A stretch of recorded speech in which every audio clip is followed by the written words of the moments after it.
I'm Cameron, this is Carsideration, and today we have a 2022 Subaru Outback Wilderness Edition. Hey, before I get into this review, I just wanted to show you something real quick. I am doing a real giveaway. Look, replica Formula One wheel, yes. It's not magnesium, but it is pretty much the real deal.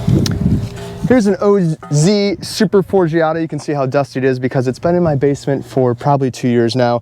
I thought I was gonna use it, but I said, you know what? I started a YouTube channel. Let's just give it away. So smash that subscribe button. Go follow the Carsideration Instagram page. And once I hit 1,000 subscribers from doing car reviews, I'm gonna give those away on Instagram. So make sure you follow the Instagram and smash the subscribe button to the channel. Appreciate it. So quick stats on this Outback Wilderness Edition. It does have a 2.4 liter turbocharged boxer engine. It makes 260 horsepower, 277 foot-pounds of torque, and it has a towing capability of 3,500 pounds. Miles per gallon, you're looking at 22 miles per gallon city, 26 highway, which is actually 4 less than the normal Outbacks because it does have the all-terrain tires and the lifted suspension, so you will sacrifice a little bit on that end of things. Top speed, 118 miles an hour, nothing too crazy there. Now this does have 9.5 inches of ground clearance. The standard Outbacks have about 8.7, and the 9.5 actually is a 1/10 higher than a Tacoma TRD Pro, which I would not expect on a vehicle like this. As far as the transmission, this is a high torque lineartronic CVT, which CVT stands for continuously variable transmission, but this does have, interestingly enough, an 8-speed manual mode to give you that feeling that you do have a normal transmission underneath you. A few things that are different on here is the rear diff in here comes from the Subaru Ascent, so it's a 4.44 rear diff. It's just going to provide a little bit more torque down low for you, but Subaru also revised the front and rear gear ratios so you can do low speed climbing of up to 40 degrees.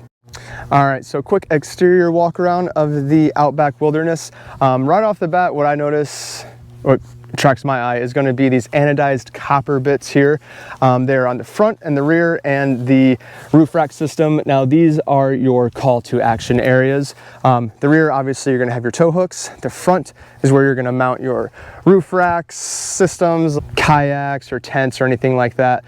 One thing they did do for this model is they reinforced the roof racks a little bit more. So your dynamic load, which is when you're driving, is 220 pounds. Your static load, which is when you're parked like this, you want to add a tent or anything like that, it's 700 pounds. Now, coming to the tires, these are Yokohama Geolandar ATs, Geo 15s. The size is a 225/65/17.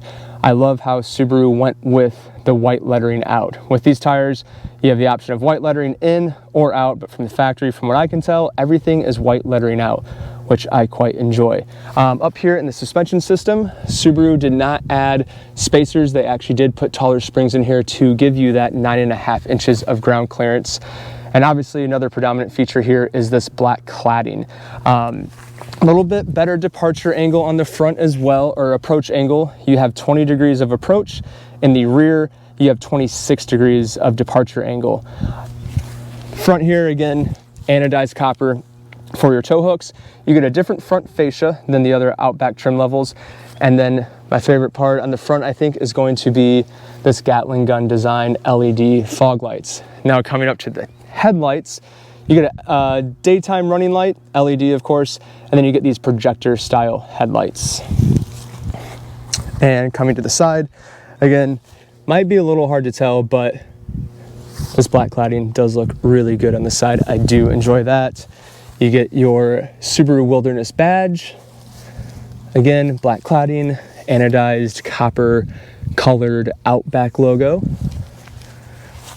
Coming to the rear, you have Subaru, obviously the symmetrical all-wheel drive, blacked out. Again, coming to the Outback here, blacked out as well. So for the interior here, I'm gonna start at the rear. We're gonna open the tailgate.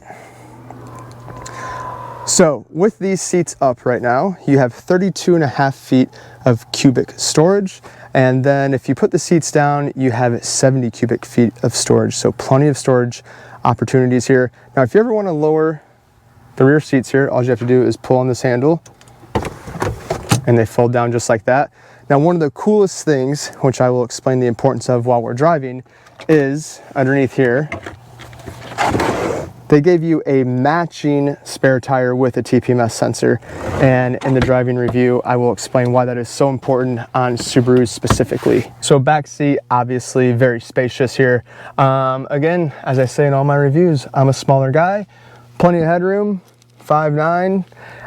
One thing I like here is they've carried this gold stitching even throughout on the back seats, right down through here. Rear seats here still have that gold copperish anodized copper look, and down here you do have heated seats both on the left and the right side, obviously, and you have 2 USB ports back here, so your rear passengers will have plenty of charging options and things like that.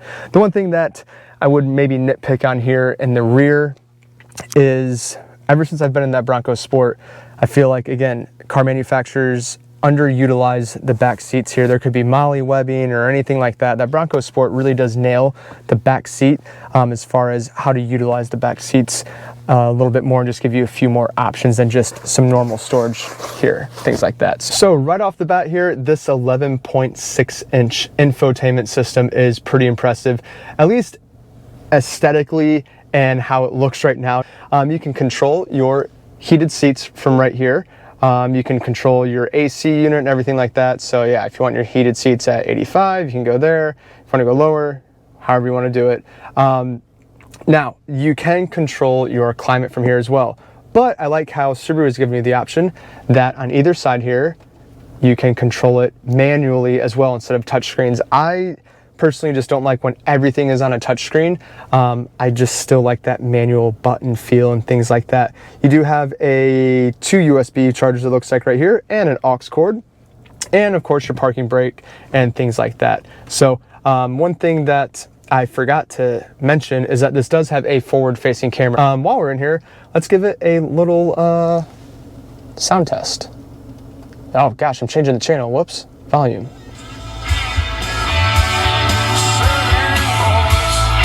All right, sounds good enough to me. So I should say right off the bat, this does have an upgraded, newer X mode, which I will explain when we start driving, because it's a lot easier for me to do a little rant and explain things a little bit more in detail while I'm driving, I feel like. So I will get into that here in a second once we get to this driving part, but let's check out a few other things here. South Bend, it's 80 degrees right now and sunny, which it is not sunny. You have your water temp, oil temp, average speed. What's gonna be on this one? That one looks blank. All right, and then it just says, you know, whatever you're listening to on AM, FM, or Sirius. So pretty cool. Let me bring you guys to the steering wheel real quick. All right, so the steering wheel, again, you have the copper anodized look here, and on the gear selector here. One thing that I did forget to mention is you get these little Subaru Wilderness stitching on the doors here. Now, I wonder if that would ever get ripped off. I don't know, it seems like it's on there pretty good. Obviously, normal controls here, mirror controls. One thing that I do like is that the left rear and right rear passenger windows are automatic. It is kind of inconvenient when vehicle manufacturers don't make the rear windows auto. If you want to lock them for child locks, just right there.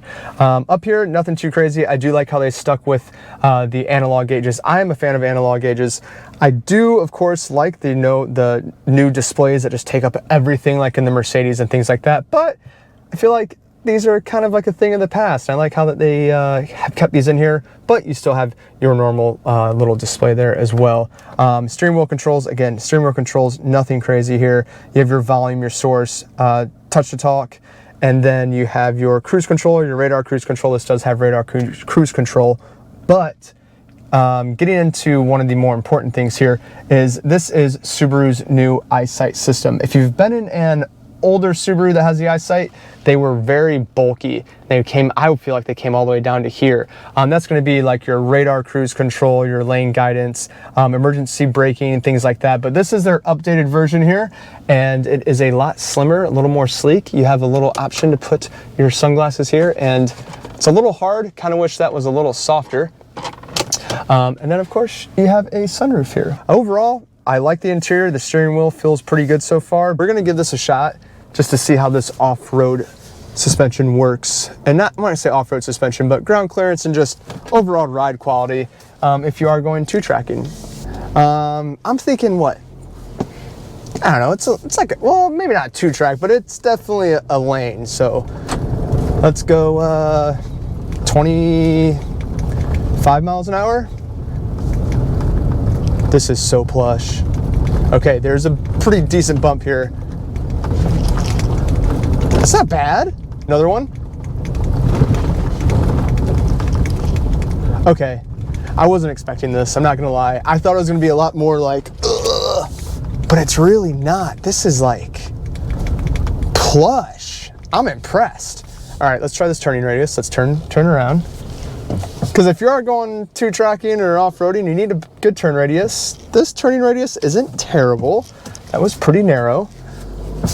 Backup camera. Backup camera is a little grainy. It definitely could be higher quality, especially for 40 grand. Another interesting thing here is you cannot get a heated steering wheel in this. Kind of a bummer. For close to 40 grand, I would definitely like to see a heated steering wheel. But let's bomb this section again. That's a bigger one. That was a bigger one, but still, like, wasn't hard at all. That's where the irrigation stops. All right, another one. It's so smooth. I can't believe this. It just like floats. Okay. I didn't think this was gonna be that smooth off-road, but this feels amazing, not gonna lie. Wow. You know, even crawling at lower speeds here, feels really good. Like 9.5 inches of ground clearance. This is nothing. It just takes these bumps, no big deal. And there's the one here. Ooh, that was a little bit bigger, but nothing too crazy. It's not gonna upset you, or you're not gonna feel bad about taking this off-roading.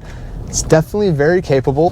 So this is Rex. What up? The owner of this.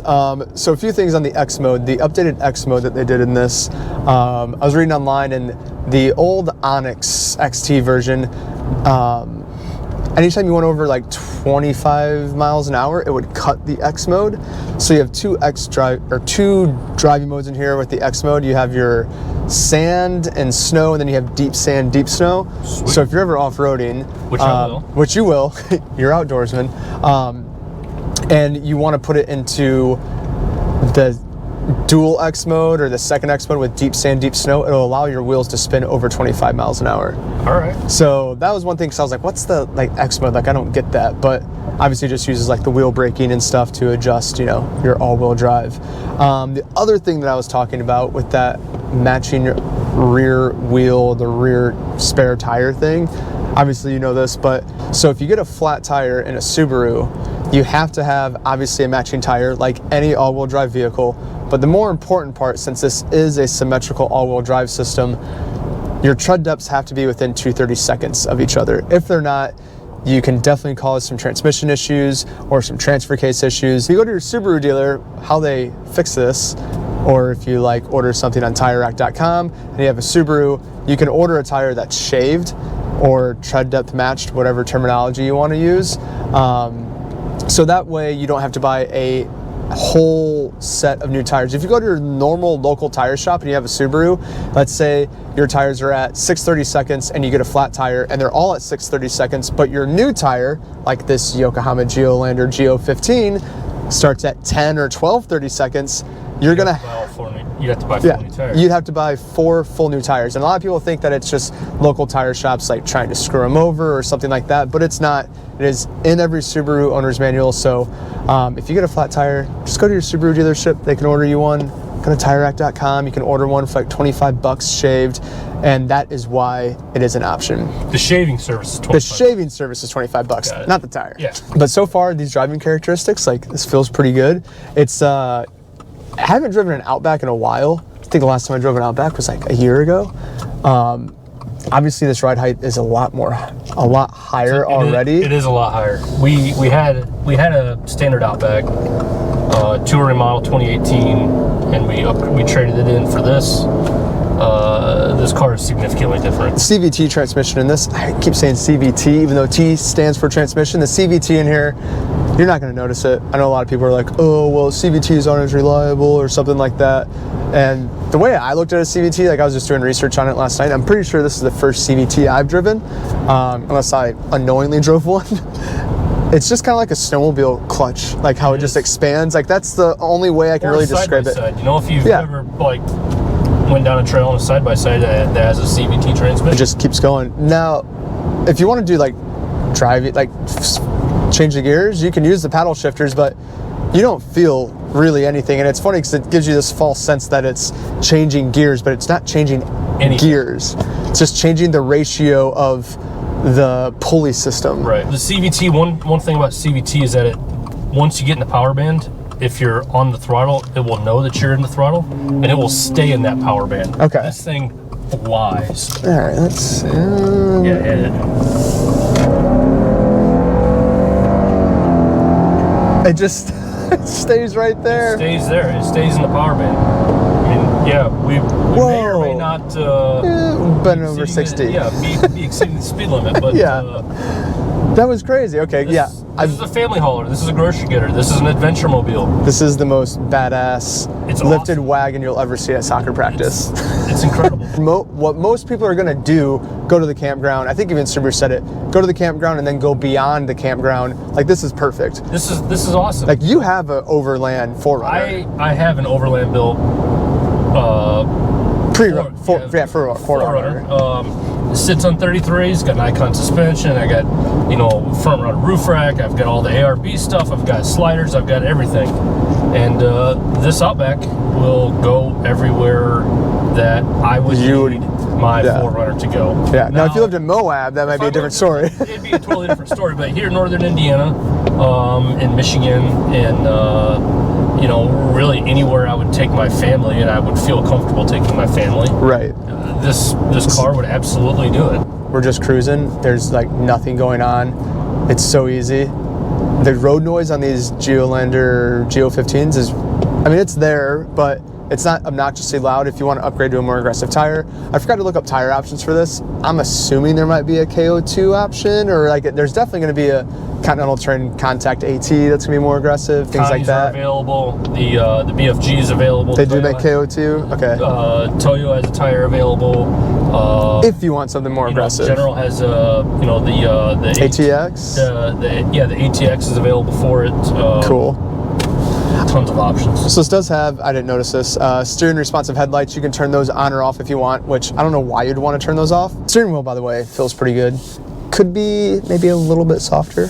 I kind of wish it was a little bit softer, and if you've ever driven a BMW M vehicle, it has a nice fat steering wheel. Yeah, this is narrow for sure. It's a little small. But turning radius, I noticed turning radius felt really good. I know sometimes you get in vehicles and the steering wheel feels too big for the turning ratio, and you're like, what's going on? But this, the input feels right. It definitely could just be girthier.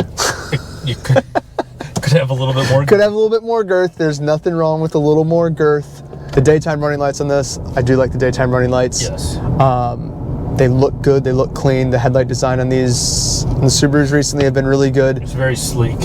It is. I feel like they used to be a little bit more bulky and just didn't flow with the contour. Yeah. Now these, they do look really good, and how the black cladding comes all the way up to the bottom of it. I do like that. Let's do a fairly aggressive corner since it's new tarmac. Get a little squeal. Those ATs are like, I don't like this. But not as much body roll as I was expecting. These railroad trucks are rough as all get out. Let's go 45. Hands off the steering wheel. 45. What the heck? Wow. Okay, that's pretty impressive. That's super impressive. I hit that in my Jeep and it's like, I'm like, okay, no, not doing that. I crawl across them even in the Jeep. This is, even the little bumps in here, this is pretty impressive for ride quality. I don't remember the last Outback I drove. I don't remember it being this smooth. It's not. Like I said, it's a completely different vehicle than my 2018. It's crazy. Just everything about this vehicle is different. The seats are different. The seats, different. Yeah, the seats are awesome. They're comfortable. The driving position is proper. Yep. The ride quality is great. Brakes are great. You're tall and you fit in this no problem. Put it on dirt road. Dirt road? All right. All right. Hit it.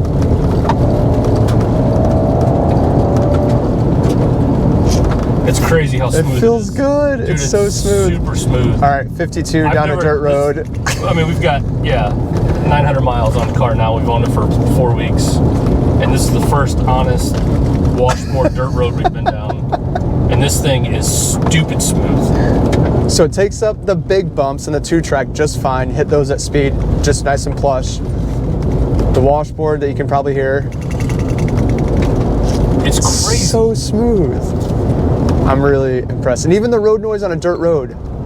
It's like there's no road noise. We're having a normal or I should say cabin noise. Right, this is the first of the Wilderness. All right. So they're probably going to come out with the Forester, I would guess. They're probably going to do a cross-trek, because one thing I think Subaru does really well is they listen to their communities, and they are very aware of what's going on. So even before that they came out with this Wilderness Edition, people are lifting cross-treks. People are lifting. I've seen lifted WRXs, weirdly enough, but definitely cross-treks, Foresters, and Outbacks.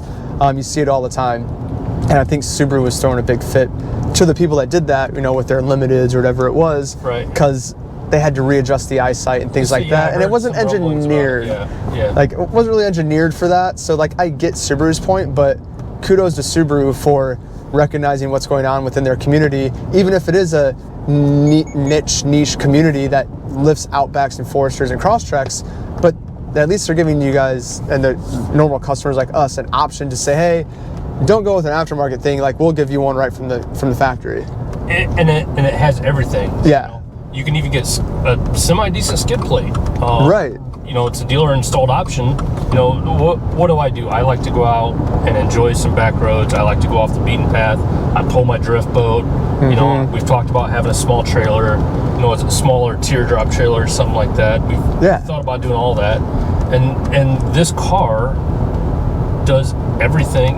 We can put the family in here. We got the car seat in the back. Have the car seat in the back. This car it'll pull the boat, a turtleback trailer. Yep. An Escapade. All of those are perfectly suited for this vehicle. Yep. By the way, the radar cruise control right now is working fine, coming to a complete stop. Dude, your foot's not even on the brake. No, I'm not touching anything. Oh, we're gonna run. Okay, we're gonna see. No, I didn't. I'm not. It's just so the radar right now is just following the car in front of me. It came to a complete stop. Kind of maybe ran that stop sign a little bit, but I didn't touch the brake. It came to a complete stop. They're unfortunately going 36 miles an hour in a 55, and they're coming to railroad crossings right now. They're going to come down to probably to a complete stop. We're slowing down. There you go. That was it. All right, now we need to get around these people because plenty of passing power. That CVT is it just holds. Like, I'm used to a normal transmission where it goes, wah, wah. That just holds it right in the power band. Like, one thing I do wish Subaru had in this car is a boost gauge. That would be, why not? Now there are gauges up here for oil temperature, water temperature, all that kind of stuff, which might be very handy to have out west, in Moab or something like that. That might actually be. But I feel like but I wish you had a boost gauge. It's an enthusiast thing. And it's not a big deal to do a software upgrade where you just throw the boost gauge in there. If the exterior design floats your boat, by all means, this is it. I think it's funny too. This is like one of the only Subarus that you can drive where people won't assume you're automatically a socialist because it's a little bit more rugged and things like that. So like when I'm driving this, I'm like, hey, I'm not a socialist. Thank you. See the all-terrain tires? Yeah. I do off-road stuff. All right, we'll do one more 0 to 60 here before. All right. It's a little slow to take off, but once it hits that torque, it that goes good. We got some pretty big bumps here, but that's it for today, guys. I hope you enjoyed it, and if you haven't already, you want to win those wheels, hit that subscribe button. Thanks to Rex for letting us take this out. And until next time, I will see you guys later. Big bump. Oh, bam.